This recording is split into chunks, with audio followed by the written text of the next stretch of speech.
주일 예배 오신 여러분 주의 이름으로 축복하고 환영합니다. 오늘 우리는 이제 제자에 관한 이야기 시간 좀 가져보도록 하겠습니다. 오늘 제가 이런 질문으로 설교를 좀 시작하고 싶네요. 과연 내가 믿는 자로서 제자로서 이 세상을 감당할 수 있을까? 여러분, 이 질문을 왜 던지고 싶냐면 제자라고 하는 그 이름은 너무 멋져요. 또 제자답게 살자는 구호도 괜찮게 들립니다. 그런데 이제 우리를 보고 또 세상을 보면서 너무나도 체급 차이가 커 보입니다. 마치 세상이라고 하는 것은 헤비급과도 같습니다. 그렇죠? 묵직한 주먹을 가지고 덩치가 크고 넘어설 수 없는 벽과도 같이 느껴진단 말이죠. 근데 우리 모습을 보면은 우리가 그저 플라이급처럼 보입니다. 왜소하고 작고 힘없고 능력 없고 이런 모습이 우리 가운데 보여진단 말이죠. 그래서 몇 가지의 방법을 구해요. 도대체 그러면 어떻게 살아가야 될 것이냐. 그래서 이제 그 중에 하나가 뭐냐면 믿는 것과 사는 것을 분리해서 가는 경우들이 좀 있더라고요. 그게 뭐냐면 믿는 원리와 사는 원리를 다르게 하는 겁니다. 그러니까 믿는 것이라고 한다면 그저 우리가 살아가고 있는 이 믿음이라고 하는 공간들 있죠. 뭐 교회나 만나는 사람들이나 믿는 사람들이나 이런 사람들을 만날 때는 믿음의 원리를 가지고 살아갑니다. 그런데 그 이외의 영역이 있다라고 생각이 들어져요. 거기는 하나님의 나라가 아닌 거라고 생각이 들어지기도 합니다. 근데 거기서는 믿는 원리와는 조금 다른 원리들을 생각을 하는 것 같습니다. 그래서 믿는 원리가 따로 있고 사는 원리가 따로 있어요. 그래서 흔히 이것을 어떤 사람들의 표현에 의하면 이원론이다 이렇게 표현하기도 합니다. 원리가 다르다라고 하는 말이 되어집니다. 그렇죠? 그래서 이게 굉장히 효율적이기도 합니다. 왜 효율적이냐면 믿기도 편하고 살기도 수월하고 속도 편하게 느껴집니다. 그래서 결국 우리 스스로에게 어떤 생각과 어떤 위로들을 주고 있냐면 어차피 나중에 천국에 갈 텐데 골치 앞에 아프게 살 필요가 있을까? 이런 생각을 가지기도 하고요. 다들 그렇게 사는 거야. 이것은 어쩔 수 없잖아 하면서 스스로를 합리화하기도 합니다. 저는 그럴 수 있다라고 생각이 들어집니다. 인간적으로는. 근데 문제가 뭐예요? 문제는 성경이 우리에게 그렇게 말하고 있지 않다는 데 문제가 있습니다. 성경은 우리에게 온전한 사람이 되라고 촉구합니다. 성경은 우리에게 우리가 날마다 변화받기를 사모하라고 등 떠밀고 있습니다. 그리고 성경은 믿는 자는 결코 세상 속에서 세상 사람들과 똑같은 모습으로 살아낼 수 없다고 으름장을 놓기도 합니다. 맞죠, 여러분? 성경이 주장하는 바가 있다고 한단 말이죠. 성경이 거기에다가 주장만을 하는 것이 아니죠. 성경은 우리에게 몇 가지의 굉장히 소망 어린 약속도 주고 있습니다. 어떤 약속을 주셨습니까? 이 모든 일을 위하여 하늘과 땅의 모든 권세를 우리 성도에게 주었다고 약속하고 있어요.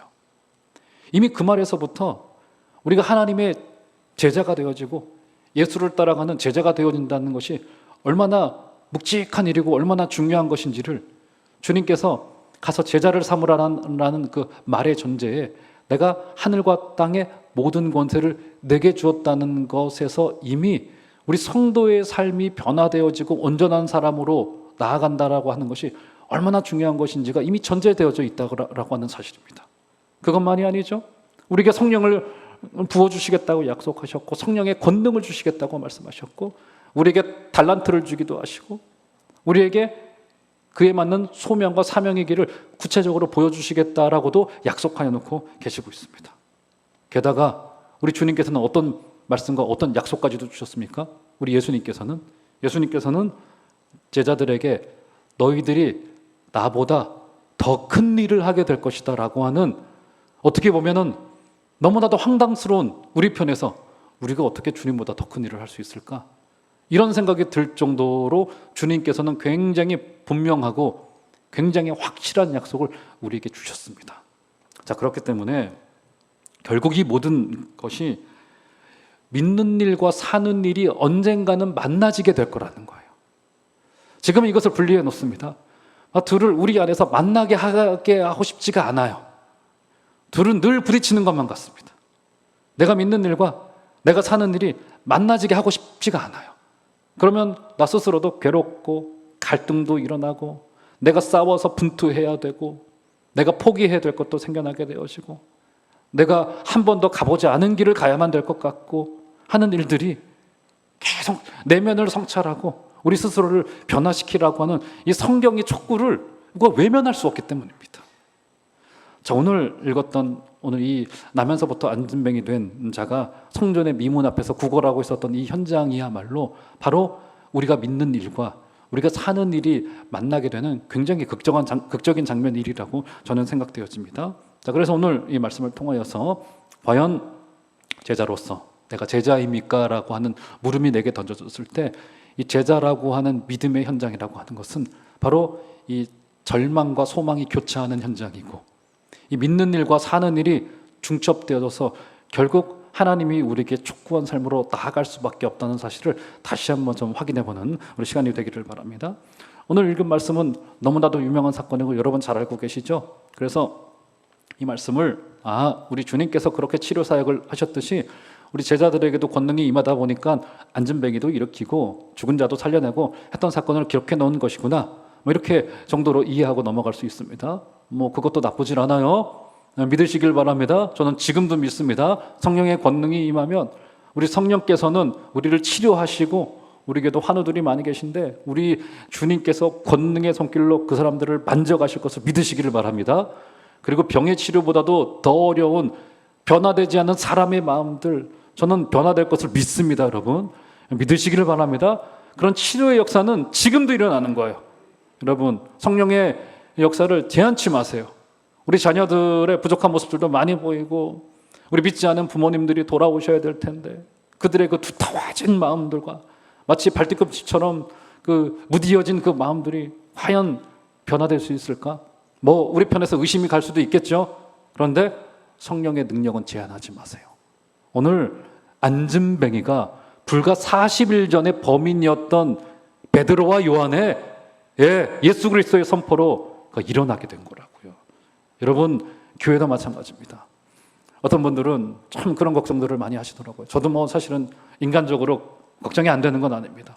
교회를 바라볼 때마다 과거 우리가 90년대에 누렸던 그 호황기를 다시 교회가 누릴 수 있을까, 이런 마음에 근심이 찾아오기도 하고, 저 같은 경우는 더더욱 우리 종암제일교회 놓고 기도할 때마다 과연 우리 선배님들이 10년 전, 20년 전, 30년 전에 이곳에 거적대기를 깔고 무릎 꿇고 기도하고 그랬던 시절이 있었잖아요. 그때 그 열정들을 우리 후배들이 받아내서 하나님의 나라를 일구어 갈 수 있을까? 사실 저도 걱정이 안 되는 바는 아니에요. 그러지만 여러분 성령의 능력을 제한하지 마시기를 바랍니다. 하나님께서는 21세기에도 역사하고 계시고요.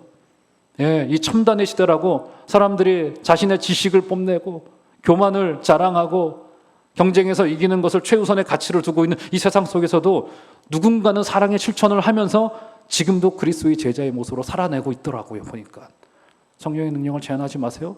그렇게 고침받은 역사가 여기서 일어나고 있는 겁니다. 자, 그런 고침의 역사, 치료의 역사, 이게 맞아요. 그런데 오늘 본문을 우리가 조금 더, 제가 또 지난주에 말씀드렸듯이 또 굉장히 쉬운 이야기를 어렵게 이야기하는 특별한 재주가 있지 않습니까? 그래가지고 오늘 본문도 우리가 사실은 사도행전의 전체의 문맥에 따라서 보게 된다라고 한다면 단선적인 이해를 넘어서서 이해 안에 담겨있는 조금 더 입체적이고 우리 하나님께서 우리에게 제자로서 주고 있는 조금 이게 구체적인 그림들이 훨씬 더 잘 보여오리라 생각이 되어집니다. 자, 그래서 오늘 앞선 장에서 어떻게 끝난지를 한번 볼 필요가 있어요. 자, 44절부터 보시면 2장 44절 보시면, 자, 초대교회 그 첫 교회의 생생한 모습이 여기 증언되고 있는데 제가 읽어드리겠습니다. 2장 44절부터 보시면 제가 읽어드릴게요. 눈으로 따라와 보세요. 자, 오늘은 스크린에 말씀을 준비하지 않았습니다. 믿는 사람이 다 함께 있어 모든 물건을 서로 통용하고 또 재산과 소유를 팔아 각 사람의 필요에 따라 나눠주며 날마다 마음을 같이하여 성전에 모이기를 힘쓰고 집에서 떡을 떼며 기쁨과 순전한 마음으로 음식을 먹고 하나님을 찬미하며 또 온 백성에게 칭송을 받으니 주께서 구원받는 사람을 날마다 더하게 하시니라. 하면서 지금 이 모습이 어떤 모습인 겁니까? 성령의 능력이 오순절에 마가의 다락방에 임하고 예루살렘 교회 첫 교회가 태동되어졌어요. 그리고 그 태동되어진 첫 교회의 그 교회 안에 있었던 굉장히 생생한 모습들이 여기 증언되어지고 있는 거라고요. 사람의 상식을 뛰어넘죠. 물건을 서로 통용하고 하나님을 찬미하고 성전에 모이기를 힘쓰고, 그때 당시에 그 서슬퍼런 시대에, 그렇죠? 집에서 떡을 떼며 기쁨과 순전한 마음으로 음식을 함께 나누고 하나님을 찬미하고 온 백성에게 칭송을 받는 것이 초대교회의 생생한 모습들이었었습니다. 자, 그러던 이후에 3장 1절, 오늘 읽었던 1절을 한번 가보시겠어요? 제9시 기도 시간에, 자, 그 은혜를 받았던 바로 베드로와 요한, 그 은혜를 또 주도했었죠. 베드로와 요한이 어디에 올라갔다고요? 네, 성전에 올라갔습니다. 여러분, 이 대목을 놓쳐서는 안 됩니다. 여러분, 지금 2장의 사역의 현장은 정확히 말하자면 성전에서의 사역이라기보다는 가정교회, 교회. 그때 당시의 교회는 우리가 알고 있는 이런 이제 성전의 건물이, 예배당 건물이 있는 교회가 아니지 않았습니까?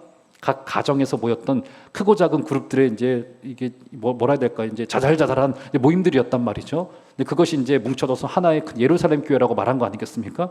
바로 2장 끝에서는 가정교회에서 일어났던 어떤 역동적인 역사를 기록을 해놓고 있었다라고 한다면 3장에서는 성령의 사역의 역사가 어디로 확장되고 있습니까? 성전. 성전이라고 한다면 우리가 말하는 이 교회를 말하는 것이 아니라 어디를 말하고 있는 거예요? 당시에 헤롯이 지은 세 번째 성전이라고 알려진 예루살렘 성전으로 사역의 현장이 확장되고 벌어지고 있는 그 현장이란 말이죠. 여러분, 오해하지 마십시오. 사복음서에서도 그렇고 오늘 사도행전에서도 그렇고 예루살렘 성전은 여러분 거의 대부분의 경우 복음서에서 긍정적으로 그려지질 않아요. 우리 주님께서 어떻게 말씀하십니까? 어떻게 하셨어요? 채찍을 만드셔서 채찍을 휘두르시고 상을 엎으시고 거기서 돌아가고 있는 사역의 현장을 흐트러 버리시고 하는 역사들이 있었던 곳이 바로 성전인 거라고요. 왜냐하면 이후에 제가 조금 있다가 이 헤롯 성전, 예루살렘 성전이 갖고 있는 그 헤롯 성전에 드리워져 있는 두 가지의 검은 그림자, 두 가지의 저희가 있었기 때문이기도 합니다. 어쨌든 이 베드로와 요한의 사역의 현장이 가정교회에서부터 성전으로, 예루살렘 성전으로 사역의 중심 이동이 이루어지고 있는 것임을, 확장되고 있는 것임을 알 수 있습니다.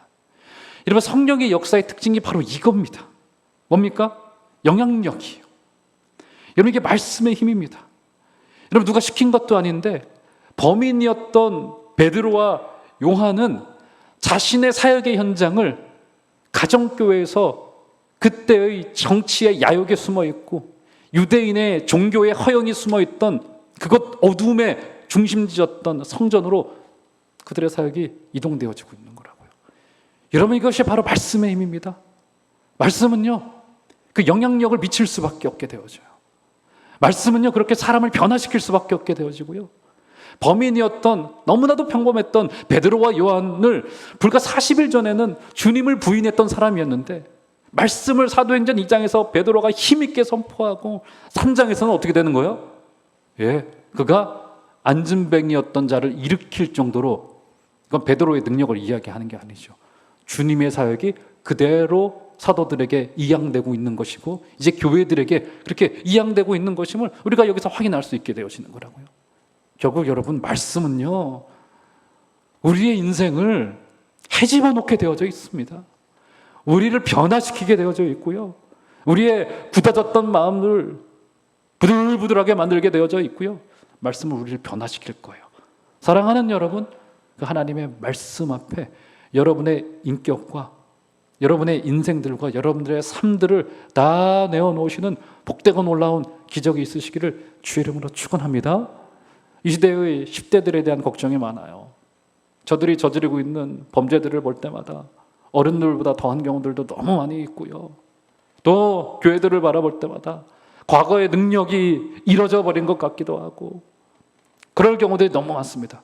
하지만 저는 말씀이 임하면 거기에 하나님의 나라가 임하는 줄로 믿습니다.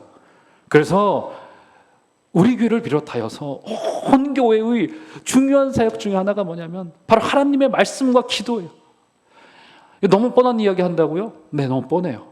너무 뻔한 이야기입니다. 이거 너무 뻔한 게 되지가 않고 있는 거예요. 지금 사랑하는 여러분, 하나님의 말씀에 다시금 붙들리시는 우리 복된 은혜 있으시기를 주의 이름으로 축원합니다. 이 맛을 한 자는요, 그렇잖아요. 음식점도 아무리 산중턱에 있는 저기 산장 한가운데 있는 음식점이라고 하더라도 어떻습니까, 여러분? 그 음식점이 만나면요, 서울에서 차 가지고 찾아가요. 먹으러 찾아갑니다. 맞죠, 여러분? 여러분, 말씀도 마찬가지예요. 여러분, 내가 하나님의 말씀에 한번 그 맛을 보면요, 그 맛은 잊을 수가 없어요. 우리 교회 그렇게 하나님의 말씀에 붙들리고 그분의 변화시키는 능력, 예배에 대한 감격들, 찬양 중에 임하시는 하나님의 나라를 경험하고 말씀의 은혜를 경험하고, 이제 정말로 우리에게는 남은 툴이 그거밖에 없고요. 사실은 원래는 그거밖에 없었습니다. 그동안에는 교회들이 이런저런 행사들을 하고 여러 가지 세상의 것들, 세속의 것들과 비스무리하게 쫓아가고 하면서, 그렇죠, 문화의 방법을 활용하기도 했고 그것이 통했던 시대가 있고 저는 하나님의 역사였다고도 생각합니다. 그런데 이제는 코로나19 시대를 지나면서는 우리는 이제 본질을 피할 수 없게 되어졌어요. 사랑하는 여러분, 우리 종암제일교회는 하나님의 말씀이 이겨가서 마치 두려워 떨고 있었던, 그래서 가정교회에 모여서 숨어서 예배했던 자들이 성전으로 그들의 사역의 현장을 담대하게 옮기면서 투옥도 되고 하나님의 나라도 전파되어지고 바울이 변하게 되어지고 7집사가 세워져서 스테반이라고 하는 순교자가 세워지기도 했던 놀라운 역사를 기억하시면서 여러분의 인생 속에서도 일어나게 될 하나님 나라의 그 말씀의 역사를 사모하여 주시는 여러분들 되시길 주의 이름으로 축원합니다. 제가 우리 1, 2, 3부, 특히 이제 1, 2부 때 아까는 우리 우장로님께서 제 방에 잠깐 들어와서 같이 기도하고 올라가지 않습니까?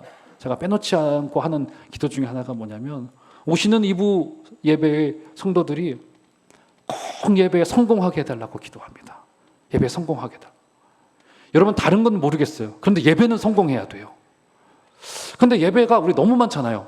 그런 이유도 좀 있는 것 같긴 합니다만, 그러다 보니까는 예배가 일상이 되고 습관이 된 것도 너무 중요하겠지만 이 예배 자체가 너무나도 무너져 있는 경우들이 보게 되어집니다. 예배가 무너지면 인생이 무너지고요, 그 가운데 믿음의 역사가 일어날 수가 없어요. 여러분, 예배 인도하는 저희 책임도 물론 크겠으나 여러분, 예배를 토요일부터 준비하여 주시고 사모하여 주시고 여기에 내 일생의 운명이 걸려있다는 사실을 기억하시고, 하나님 나라의 역사는 일어나게 되어져 있으니까 그 믿음 가지시고 여러분 사모하여 주시는 여러분들 되시기를 꼭 부탁을 드리겠습니다. 그런 일이 일어나고 있는 현장인 성전으로 옮겨가고 있던 그 한중간에, 자 1절 다시 보시면, 자 그들이 성전에 올라갔는데 뭐 하러 올라가고 있었냐면 제9시 기도 시간에 성전에 올라가고 있었습니다. 기도하기 위하여 성전에 올라가고 있었는데 9시 기도 시간이라고 합니다. 당시에 경건한 유대인이라고 한다면 하루에 3번씩을 기도하였습니다. 그 시간이 언제냐면 우리 시간으로 따지면 오전 9시 정오기도, 오후기도, 이 3번의 기도는 경건한 유대인이라고 한다면 반드시 가져가야 될 경건의 전통이었습니다. 그래서 9시 기도 시간이라고 한다면 바로 저녁 기도 시간인 오후 3시 기도 시간인 것임을 알 수 있습니다. 지금 베드로와 요한도 그들이 하고 있는 그 습관을 따라서 성전에 오르락내리락 하고 있었던 바로 그 현장인 것임을 우리가 확인할 수 있게 되는 겁니다. 자, 그때 누가 있습니까? 자, 2절 가보시면 오늘 말씀의 주인공이 이제 등장합니다. 한번 한 소리로 2절 한번 읽어보실까요? 시작.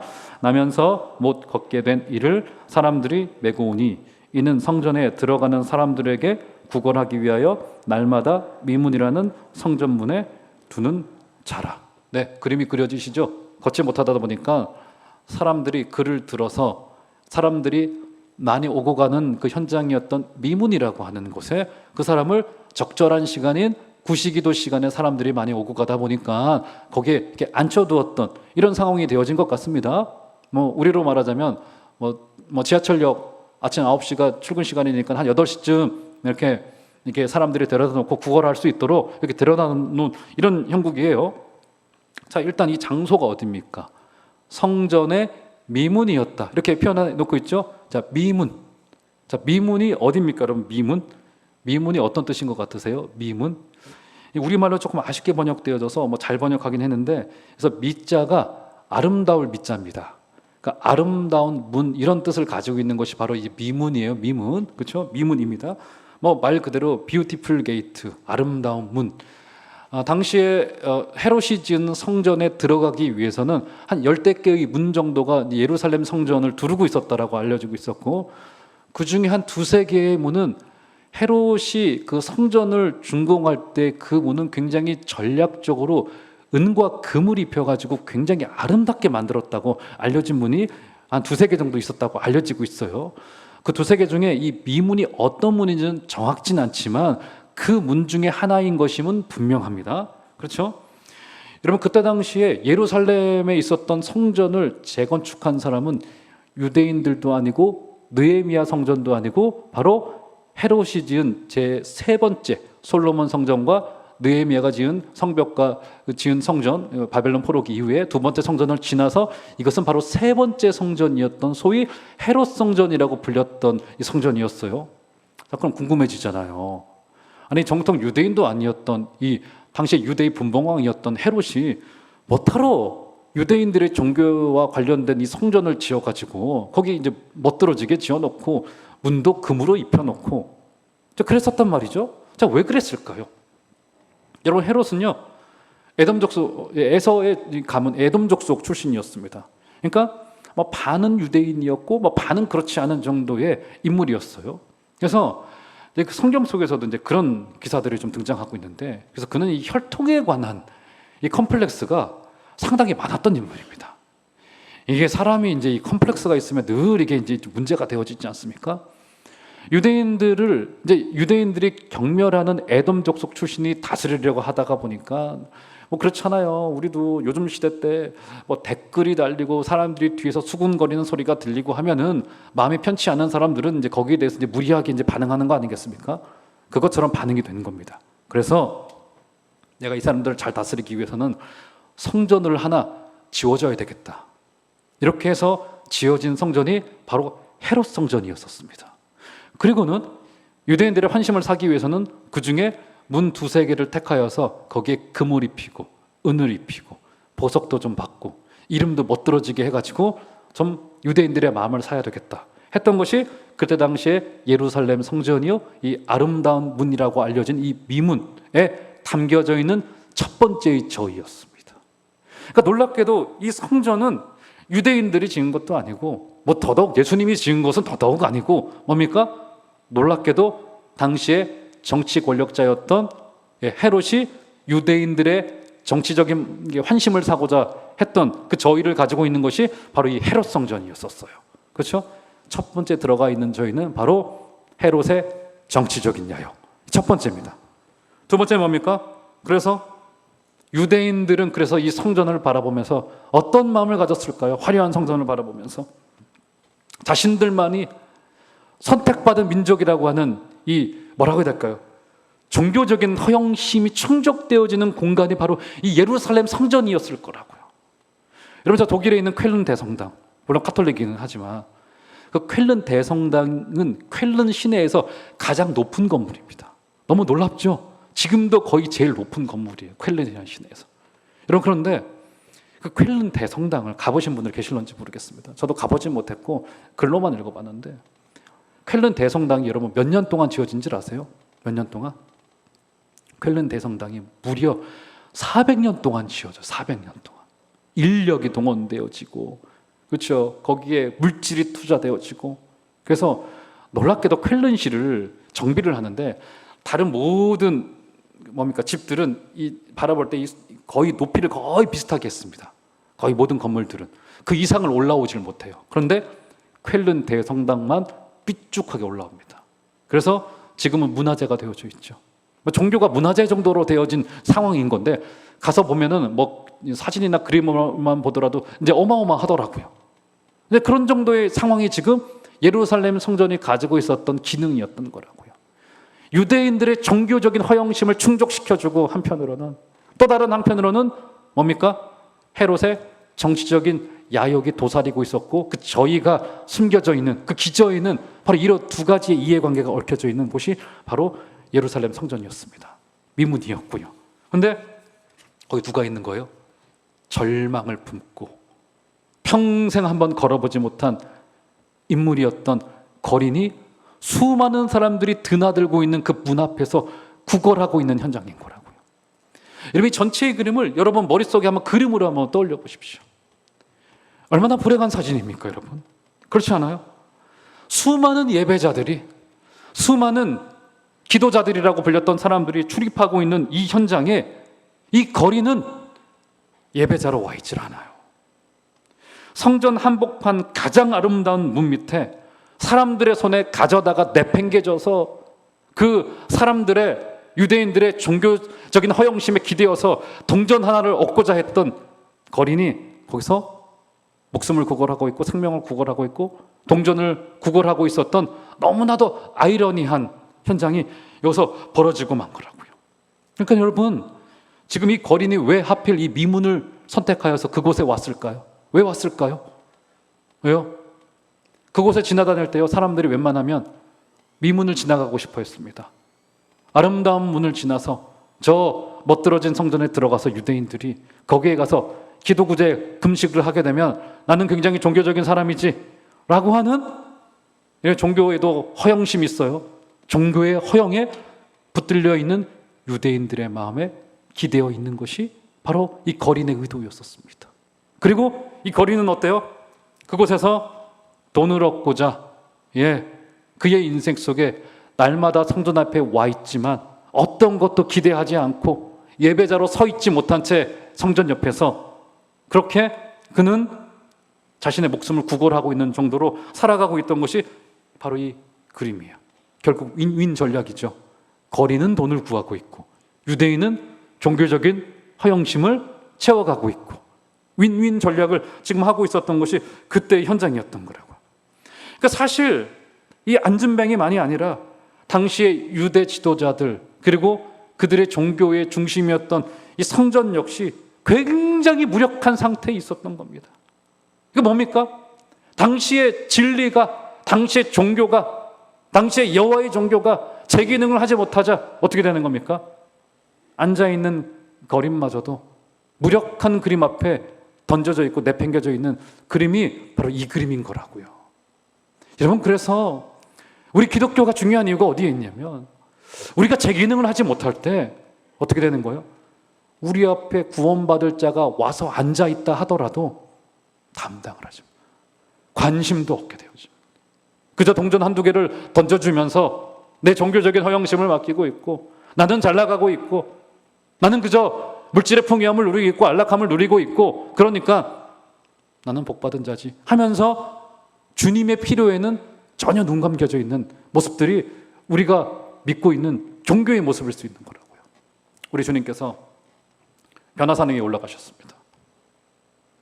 그의 모습에 영광스러운 부분이 드러났어요. 성자로서의 영광의 모습을 보이셨습니다. 베드로와 야고보와 요한이 올라가서 봤는데 주님의 모습이 뒤집어져가지고 베드로는 주님 여기 초막셋을 지십시다. 그래가지고 당신과 모세와 엘리야가 거할 수 있는 초막셋을 짓고 제가 여기서 잘 섬기겠습니다. 본인도 무슨 말을 하는지도 모른 채 알아듣지도 못한 말들을 막 짓거리고 있었던 이런 상황이었던 거란 말이죠. 마음이 붕 떠가지고 뭔가 된 듯한 모습을 가지고 있었던 곳이 변화산 위였단 말이죠. 주님의 영광의 모습에 압도되어졌어요. 그러다가 산 밑에 내려왔습니다. 거기 누가 기다리고 있었습니까? 귀신 들려서 물에도 던져지고 물에 던져져서 익사할 뻔했다가 부모가 끄집어냈겠죠. 불에도 던져졌으니까 어떻게 되겠습니까? 얼굴에는 화상이 있고 온몸에 화상이 있고 얼굴에 그을린 채 귀신 들린 아이가 거품을 물고 있었습니다. 그 아이는 한 12살, 13살 정도 된 아이로 추정할 수 있어요. 초등학생 정도의 나이. 그렇죠? 그런데 뭐가 문제예요? 산 밑에 있던 9명의 제자들이 이 아이를 하나를 두고는 쩔쩔맵니다. 쩔쩔매. 어떻게 할 바를 알지 못해요. 주님께서 그를 고치셨습니다. 그리고는 한 집에 들어가서는 조용히 제자들이 묻습니다. 주님에게. 주님, 우리는 어찌하여 그 귀신을 능히 쫓아내지 못하였나이까? 여러분, 이 질문은요, 저를 비롯하여서 특별히 저 같은 사람이 우리 주님 앞에 굉장히 통탄스럽게 내놓아야 될 질문이에요. 우리는 여전히 모이고 있고 여전히 기도하고 있고 여전히 말씀을 보고 있고 하지만 우리가 힘이 빠져가는 것을 느껴요. 왜 진리가 왜 담당하고 있지 못합니까? 왜 이 모양 이 꼴로 여전히 더 안 좋아지고 악화의 일로로 가는 것만 같습니까? 는 질문이 우리 가운데 터쳐나올 수밖에 없게 되어진다고 생각합니다. 자, 이렇게 무력한 종교의 모습이 당시에 이 성전의 미문 앞에 있던 이 거린의, 그러니까 이 소망과 이 절망이 교차하고 있는 현장, 믿는 일과 사는 일이 교차하고 있는 현장이라고 말할 수 있습니다. 자, 그래서 베드로와 요한이 이 미문을 지나다가 이 거린을 발견합니다. 자, 보실까요? 4절. 자, 그를 치료하기 시작해요. 말씀의 결론입니다. 베드로가 요한과 더불어 주목하여 이르되 우리를 보라니. 여러분, 이 말 웃겨요. 여러분, 왜 웃깁니까? 이 말이 어떻게 보면 인간적으로는 너무 서운한 말이 될 수가 있어요. 왜요? 지금 보면은 베드로와 요한이 제9시 기도 시간에 성전에 올라갔다고 이야기를 하죠. 그들은 주님의 때로부터 이미 경건한 유대인들이었기 때문에 기도의 관습을 잘 지켜왔을 거라고요. 무슨 말이냐면 제9시 기도 시간에 성전에 올라간 일이 지금 이번이 첫 번째가 아닌 것임이 분명합니다. 제9시 기도 시간에 그들이 습관적으로 가고 있었기 때문에. 맞죠, 여러분? 그리고 2절 가보시면, 자, 거린도 이때 처음 나온 것이냐? 보세요. 자, 후반절 보시면 성전에 들어가는 사람들에게 구걸하기 위하여 언제요? 날마다 미문이라는 성전 문에 두는 자라. 예, 그는 오늘 처음 나온 게 아니었습니다. 날마다 9시 기도 시간에 나와서, 왜요? 사람들이 많이 오고 가고 있는 오후 3시가 기도 시간이니까 2시 한 반쯤 나왔겠죠. 그때부터 오는 사람들에게 손을 벌리면서 늘 구걸하고 있었던 사람입니다. 그렇기 때문에 이 거린도 베드로와 요한을 알고 있었을 것임이 분명하고, 베드로도 늘 미문 앞에 와서 구걸하고 있었던 이 거린을 늘 보았을 거예요. 일상이었고 습관이었습니다. 그런데 오늘 사절에서 뭡니까? 갑자기 베드로가 요한과 더불어 어떻게 했다고요? 주목하기 시작했고, 우리를 보라고요. 아, 늘 봤어요. 뭐 더 볼 게 있겠습니까? 지금 무슨 말을 하고 있는 겁니까? 오늘만은 무언가 이 두 관계 속에 팽팽한 영적인 긴장이 흐르고 있어요. 그래서 이 두 사도가 거린에게 무엇을 라고 말해? 우리를 보라, 우리를 보라, 우리를 보라. 이 뭡니까? 과거에 나를 보았듯 보지 말고, 과거에 지나가듯 습관적으로 관습처럼 보지 말고 주목하여 보고 나를 보라. 그 이야기하고 있어요. 그렇죠? 무엇이 이 무심했던 관계를 생명으로 이끈 것일까요? 뭡니까, 여러분? 2장의 끝말에 성령이 오순절 다락방에 임하자 사람들이 물건을 통용하고 하나님을 찬양하고 생명을 나누고, 뭡니까? 복음의 교제와 기쁨이 일어나기도 했고요. 온 백성에게 칭송되는 일이 발생했죠. 뭡니까? 성령을 받으면 오늘 무심히 스쳐갔던 그게 무심히 보여지질 않아요. 여러분, 성령의 은혜가 임하면요, 아무리 많은 예배를 할지라도요, 오늘 이 시간에 이 예배는요, 다른 예배가 되더라고요. 다른 예배가. 일상이 결국 내게 주목하여 볼 수 없는 것으로 내게 다가와지더라고요. 사랑하는 여러분, 에스겔이 보았던 환상 중에 골짜기에 말라있던 뼈들이 성령의 생기가 임하자 군대가 되어서 일어났습니다. 우리 종암제일교회 말씀과 기도를 통하여서 골짜기에 마른 뼈들이 성령의 생기를 일어났듯이 오늘 안진뱅이였던 이 자가 성령의 생기가 닿자 주목하여 그를 보게 되어지고, 베드로와 요한도 매일 보던 그 거지를 다시 보고 주목하여 그를 일으켜냈듯이 오늘 당장 성령께서 우리를 주목하시는 것을 잊지 말아주시고, 이번 한 주간도 우리 좋으신 주님과 우리 동행하여 주셔서 한 가정을 넘어서서 성전으로 예루살렘으로 온 유대와 사마리아와 땅끝까지 이르러서 정말 하나님의 나라가 우리를 통하여 일구어지는 복된 놀라운 기적과도 같은 역사가 있게 되어지기를 주의 이름으로 축원합니다.